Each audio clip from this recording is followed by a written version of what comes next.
Hi, everybody. Welcome to another edition of Eric's Interviews, this time the 25th anniversary edition. I'm here today with one of CSC's most famous alumni, Vicki Kennedy. Vicki is the Executive Director of Oncology Strategy and Patient Engagement at Kalari Communications Global. And of course, some of you know her better as the first Executive Director of what is now called Cancer Support Community. Vicki, welcome. Thank you so much for joining us today. Oh, thanks for having me, Eric. It's so great to be here.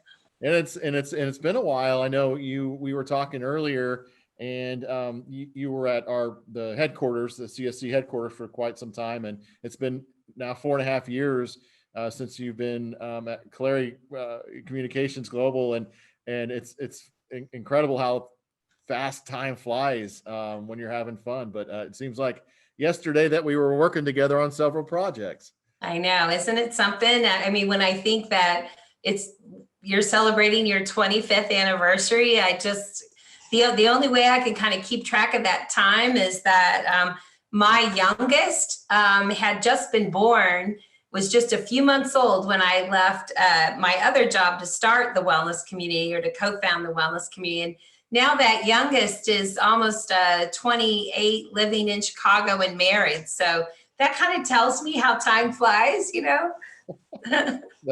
It's amazing. And speaking of, I know it took you, we say 1995 as our founding year, but really, I think when I looked at the paperwork, when we were amending our articles of incorporation, it was really 1993, I think, if I have the timeline correct, when you really started, and that you worked for nothing. That's right. That's right. So tell the viewers what prompted you to help, co-found what's now Cancer Support Community, and tell us a little bit about the origin story and how things started. Oh, I love it. It's one of the most special times of my life, and one of my favorite stories. So I'm an oncology social worker, as you know, by training. I had been working for several years, helped to start the first bone marrow transplant program at Indiana University Cancer Center. And I, at the time then, was working in research, doing psychosocial oncology research with the Walther Cancer Institute. And a friend of mine, another social worker, said, boy, I have this patient you have to meet. His name is Ed Goldwasser. And he happened to be in a support group that she was facilitating. And that support group had read Gilda Radner's book, It's Always Something. And Ed Goldwasser, beloved leader in the community, had to be, I think Ed must have been in his 60s at that point, just a dynamo, a little fireball. And if he got his mind around something and he wanted to open, at that time, the wellness community in central Indiana, because that's where Gilda Radner went, to the wellness community in Santa Monica. So someone said, have lunch with this guy and see what you think. We had lunch, and I can visually still see myself having lunch with Ed Goldwasser outside on the patio outside the IU hospital cafeteria.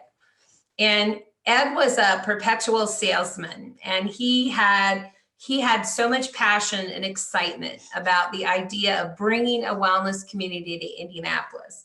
And I was like, well, I don't know. I just had my second kid. I was like, I don't know. I'd heard about the wellness community. I knew it existed, but I didn't know a whole lot. And he said, well, tell you what, just go with me to Cincinnati to visit the wellness community there. And if you don't want to do it, I understand.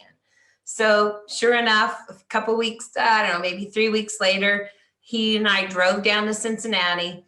I walked through the doors and met the staff of the wellness community of Cincinnati, fell in love with the program. And in that moment, I knew that's what I wanted to do, to work with Ed, to bring a wellness community to Indianapolis.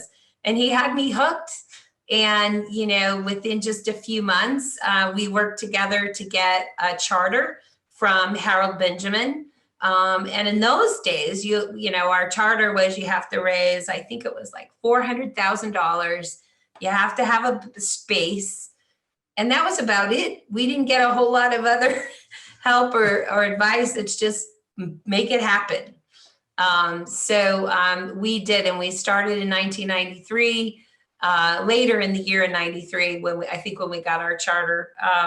And, we ended up raising really closer to probably twice that amount of money.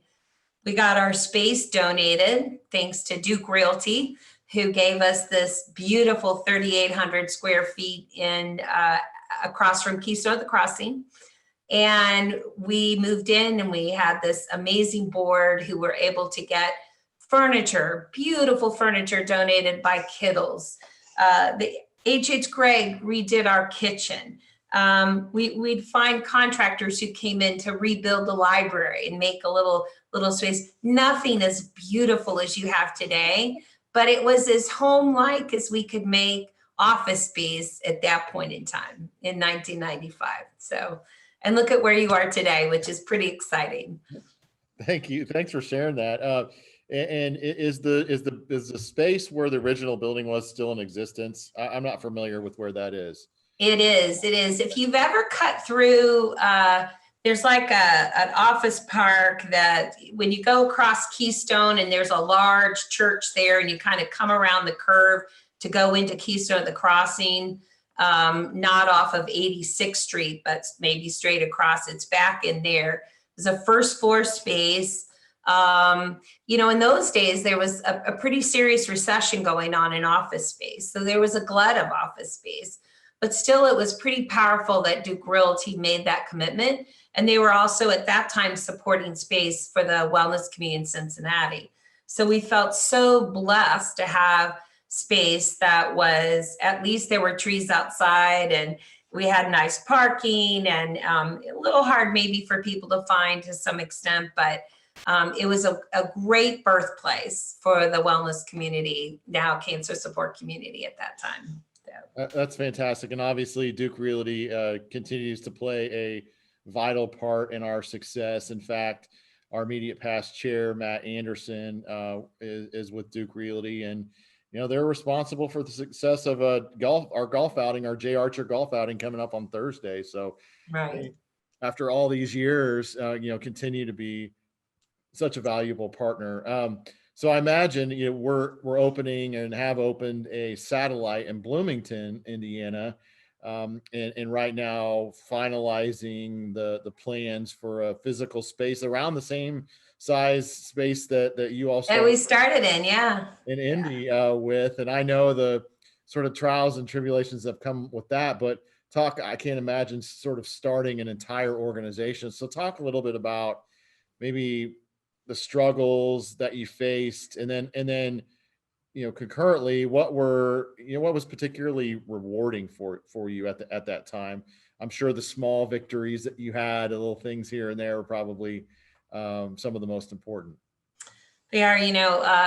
I think anytime you start a business, nonprofit or not, or for profit, you have that challenge of getting it known, letting people understand what your mission is and what your vision for the organization is. And raising money is never easy, right? When there's so many competing vital needs in a community. So, I think probably the hardest part was, getting the right board together. We ended up like so blessed with this dynamic board who got it, who understood the vision, because sometimes for the cancer support community, the wellness community, until you kind of walk through the doors, you don't necessarily get it. Like, you don't understand the what we do. You see it on paper and you think, oh, well, support groups, education, boy, don't a lot of people do that. And 25 years ago, this was a novel concept about taking care of the mind and the body, right? The cancer was far more than the biology of the disease. And so, Harold Benjamin's early vision on that was pretty game changing. And a lot of the medical community and the business community were, it took them a while to kind of embrace this idea that, oh, it's also helping people live with cancer, beyond cancer, and think about how they're managing stress and and living well and getting the emotional and social support they need. So, that was probably, it was a little bit challenging in the beginning to get the medical community to embrace us and not think we were doing like weird stuff. But that we were really wanted to be a part of quality cancer care. Fast forward today, there's a lot of evidence that supports all this that we've believed in for 25 years, that you can improve your quality of life.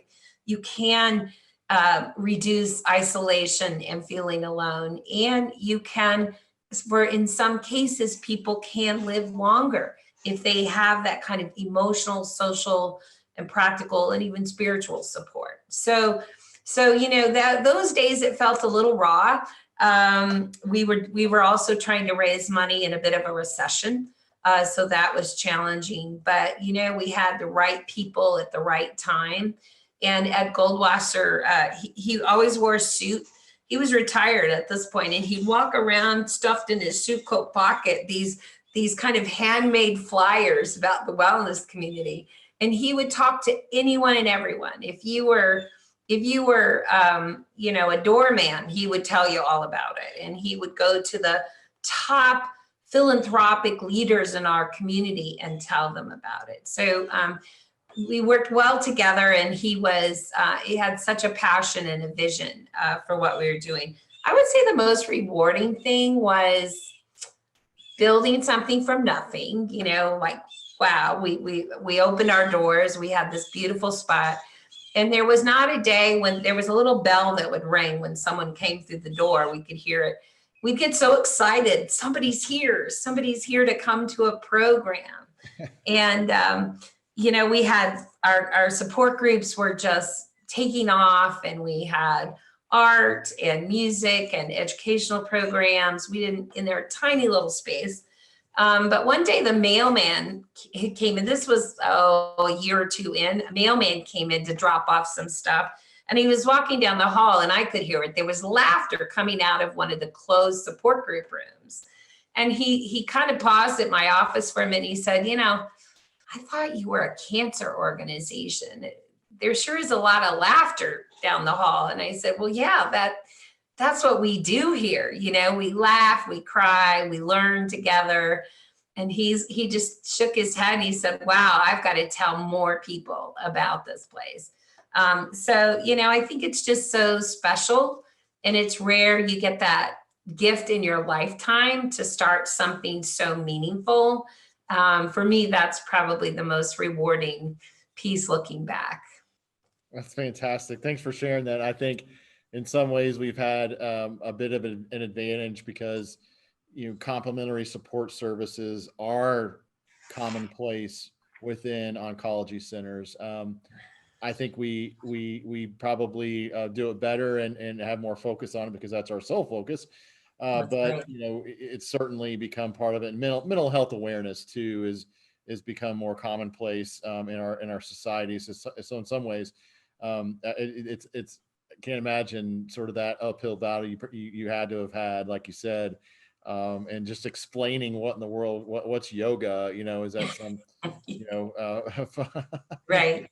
And why does it matter? yeah, Why it isn't just a nice thing to do. This is about quality cancer care, things that now we have a lot of support for, but then it was kind of very progressive thinking. So you're right. That was a bit of a challenge, but the community overall embraced us from the beginning. And once we kind of got our doors open and people started coming and going out and telling their stories, that made all the difference.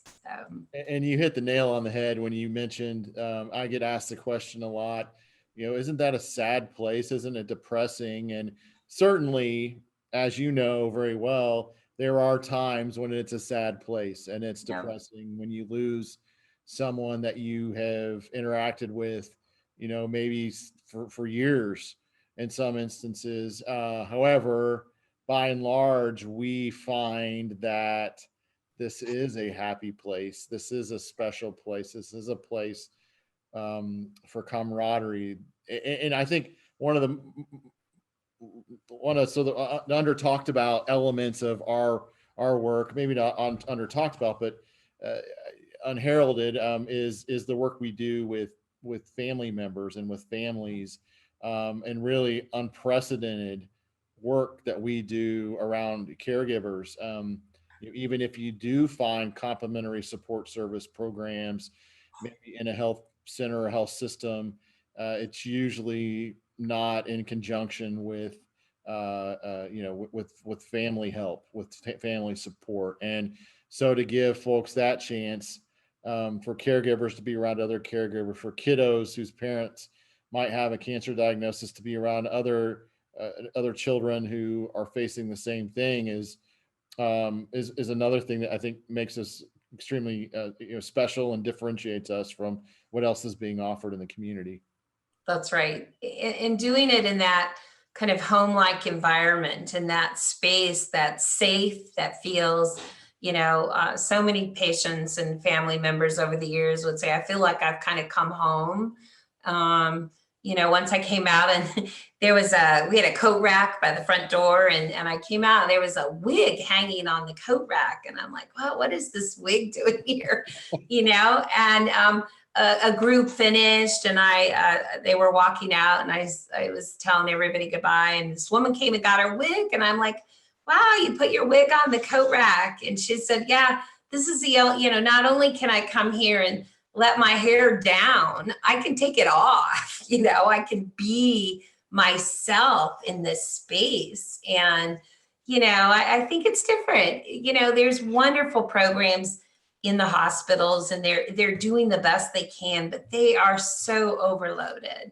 And a lot of times patients say, I don't really want to go back to the hospital necessarily for that support. Although they do, and we've grown and we're doing so, I know CSC is doing more programming in partnership with hospitals, because our model is evidence-based. I mean, it's rooted in research that says that we're not just hand-holding and having fun, but we're actually doing things that improve mental health and well-being and quality of life. It's all purposeful. It's not just like we made it up.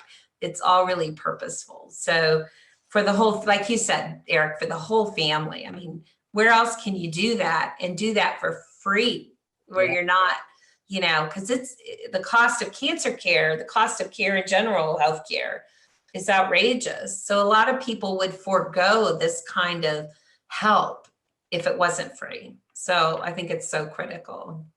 Yeah, absolutely. And you did hit the nail on the head also with the evolution of our organization, and the fact that we are a major partner provider, if you will, for over a dozen hospitals, hospital locations, not only right here immediately in Indianapolis and surrounding, but as far north as Lafayette and Kokomo, to as far south as Bloomington and Bedford now, soon to be Northwest Indiana and Munster, Crown Point, and Michigan City.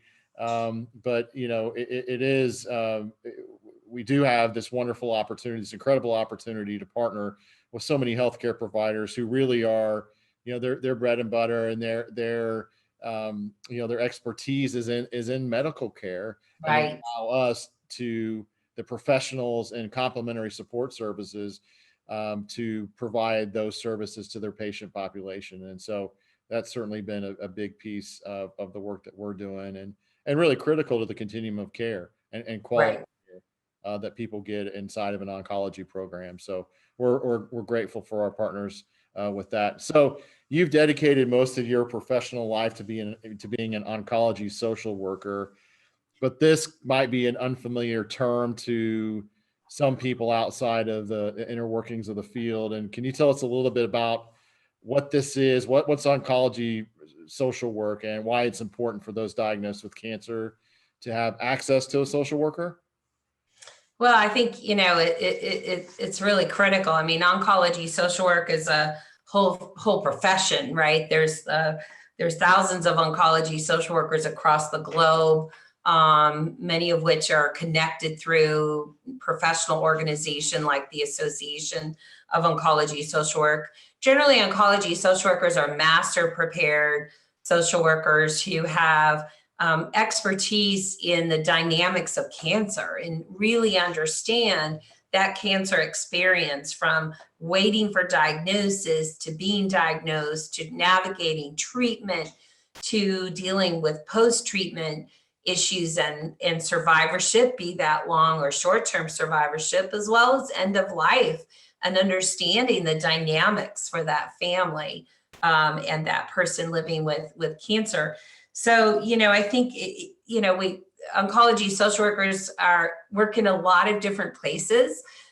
Certainly the cancer support community, hospitals and other cancer centers, as well as out, for me, I'm working as a consultant out in the field, working with pharmaceutical companies. So we work in a lot of different spaces, but we're trained to provide counseling and navigation services to help people find what they need to manage the ups and downs of the cancer journey.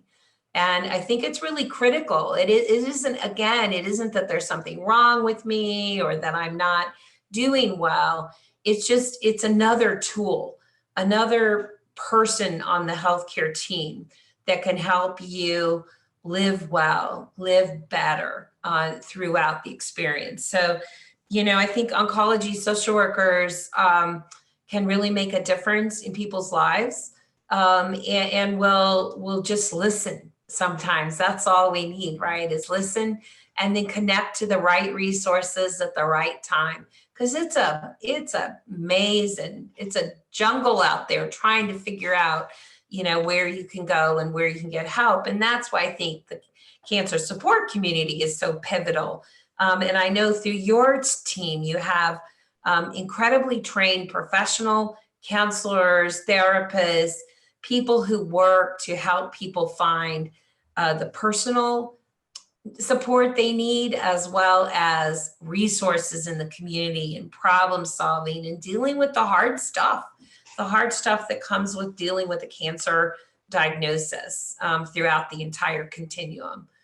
So it's a wonderful profession, and it's incredibly satisfying. A lot of people say, "Oh, well, isn't that depressing?" Or there were days early in and I've been an oncology social worker now 37 years.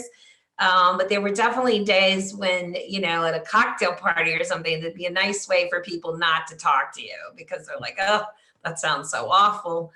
I've met every single person I've met touched by cancer has changed my life. I've learned something from them. There's a deep kind of meaning and authentic living that we all strive for, but we don't always get in our own personal lives. So I feel like I've been blessed. I can think of many of the participants over the years at the wellness community and cancer support community that impacted my life. Patients in the hospital, patients I work with today who are living with different cancers, and really understanding this is what matters in life, really finding authentic, real relationships.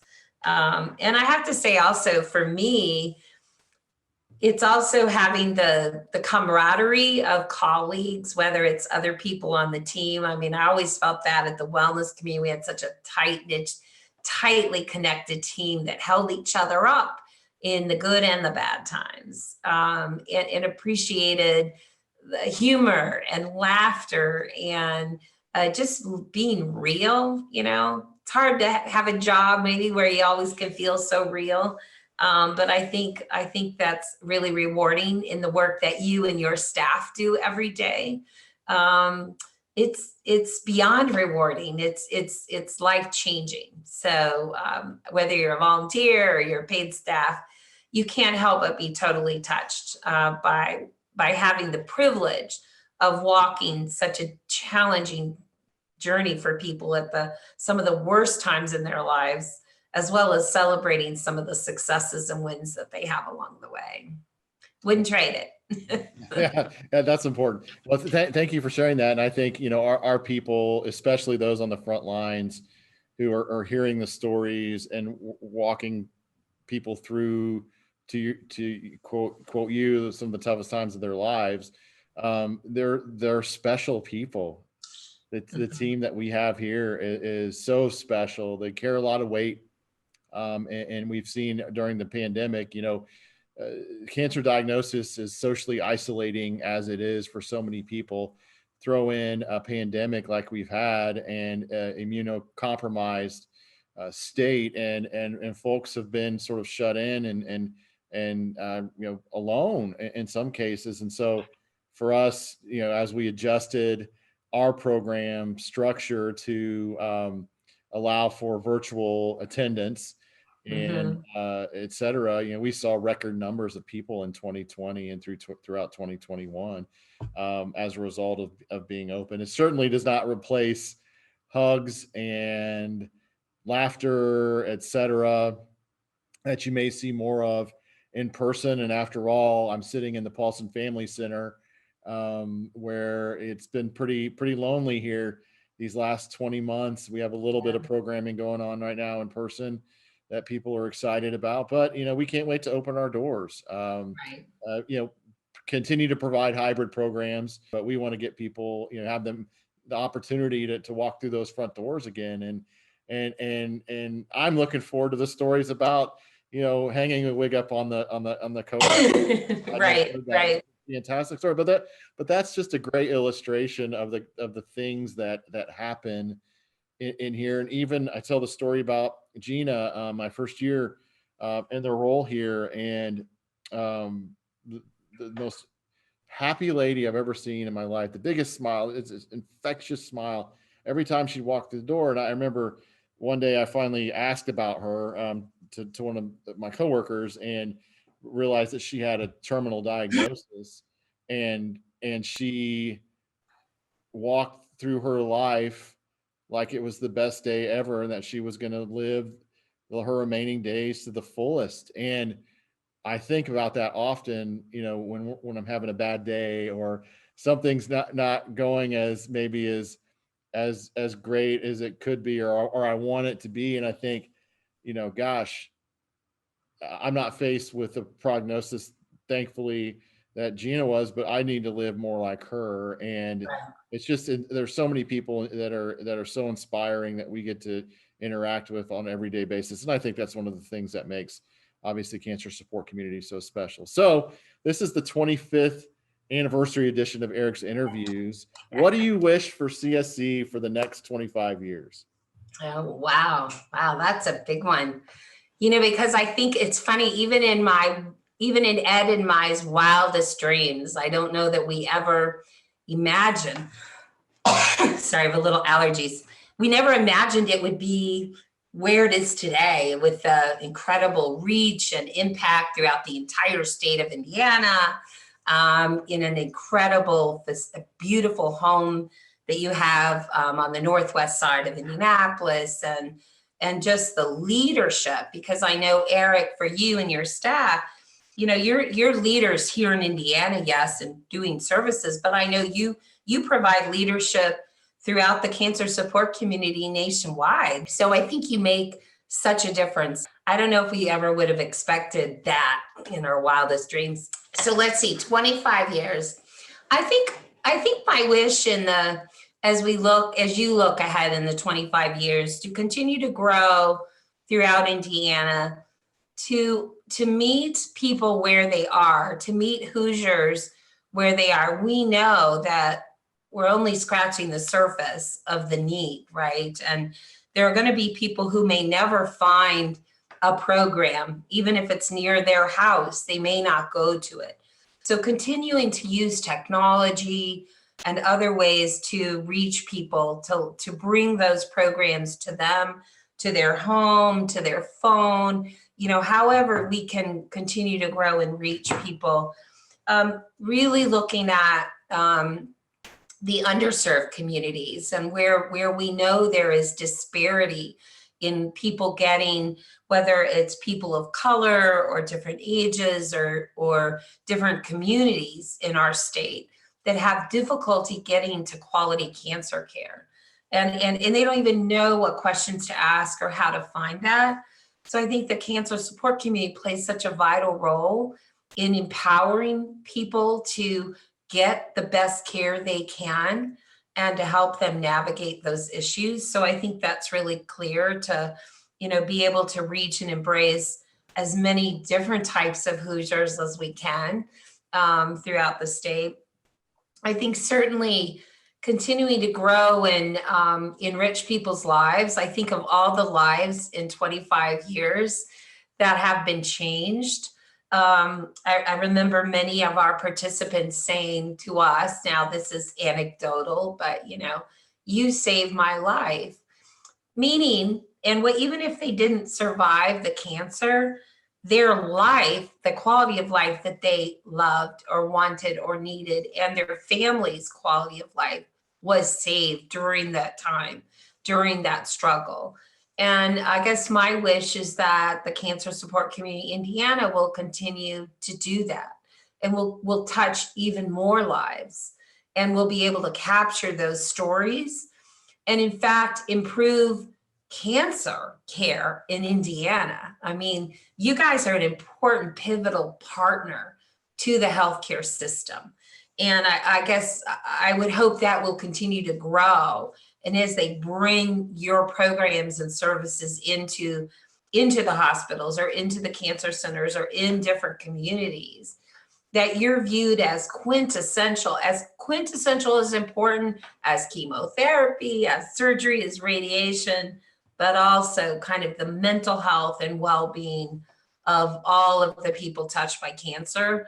And where we were 25 years ago, struggling to make a case for why this mattered, to the tremendous impact you're having today, I only see it just blossoming and continuing to be critical.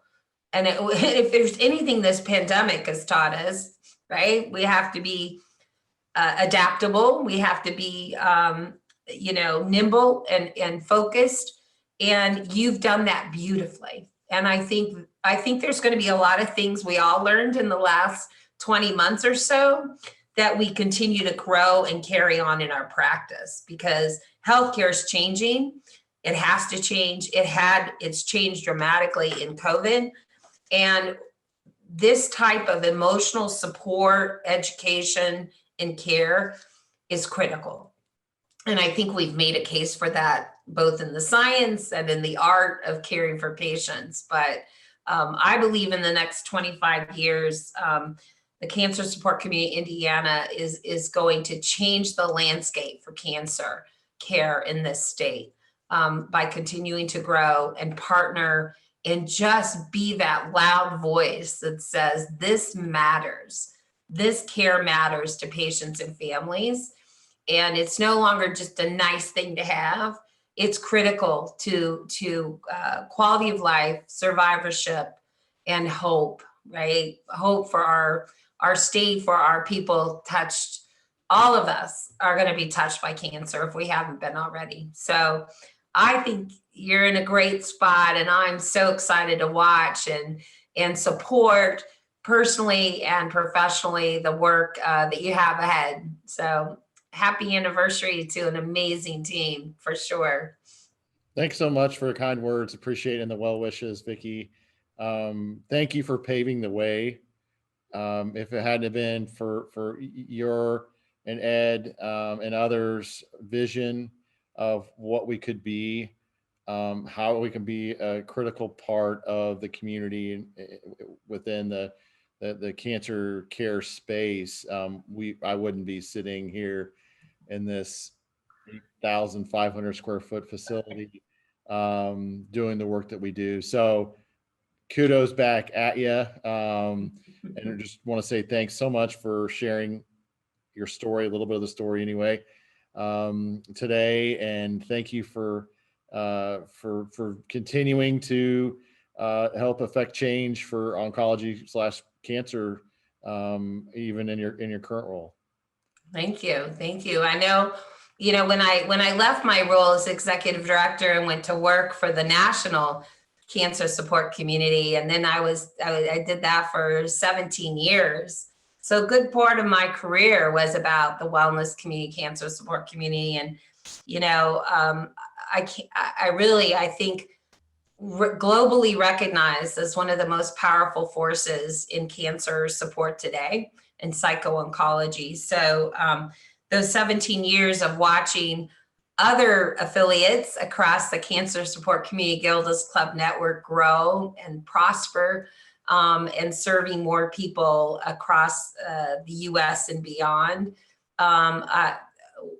What an amazing journey, and what a pivotal support network that you have with those colleagues around the country. And I have no doubt, not just locally or through Indiana, but hopefully nationally and globally, the cancer support community will continue to thrive and be a leader and a voice for all the people whose voices have to be heard about what we need to do differently in cancer care today. So you are greatly positioned, and Eric, you are such a breath of energy and excitement for CSC, and so blessed that, and there's something really gratifying when you build something and start it, to see it thrive decades later. That's really special. Wouldn't trade that for anything.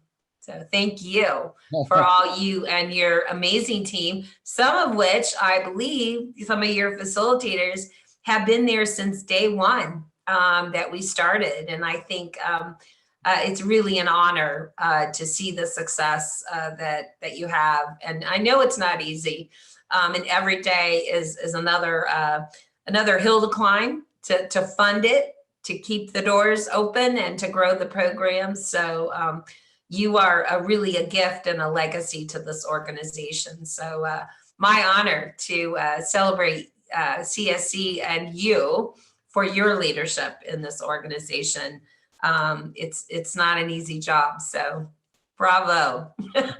Keep going. Very kind, and we will. And so today we've been with, of course, Vicki Kennedy, Executive Director of Oncology Strategy and Patient Engagement at Kalari Communications Global, the first Executive Director of what is now Cancer Support Community, 17-year Cancer Support Community headquarters, Vice President of Program Development and Delivery, and true advocate of everyone impacted by cancer. Vicki Kennedy, thank you for your time today, and thanks everyone at home for joining in on Eric's Interviews 25th Anniversary Edition. We'll see you all soon.